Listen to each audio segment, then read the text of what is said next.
Politique et à un an de l'élection présidentielle, ceux qui espéraient voir renaître une union de la gauche vont sûrement être déçus. Tous les partis de gauche, à l'exception de la LCR, se sont en effet réunis hier soir pour un grand forum sur l'emploi et la précarité à Paris.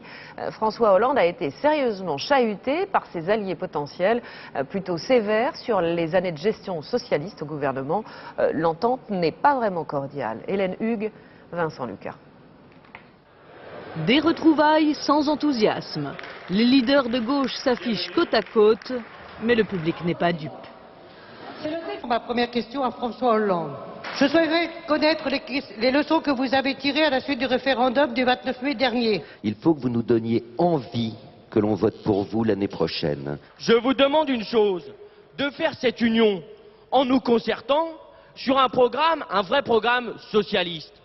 La plupart des critiques visent le Parti socialiste. François Hollande encaisse, puis lance un vibrant appel à l'union.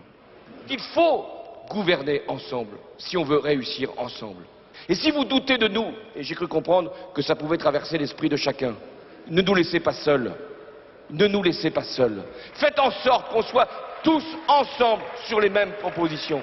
Un rassemblement qui est loin d'être acquis. Les Verts, partenaires traditionnels du PS, dénoncent son arrogance. Pour négocier un programme avec lui pour 2007, ils exigent d'abord un accord électoral qui leur donne au moins 20 députés. Côté communiste, c'est le grand écart. Marie-Georges Buffet prône aussi l'union, mais sans exclure l'extrême gauche, pourtant grande absente de la soirée. Il ne faut pas s'unir sur n'importe quoi, il faut s'unir sur un projet antilibéral, audacieux, créatif, qui nous permette de changer la vie.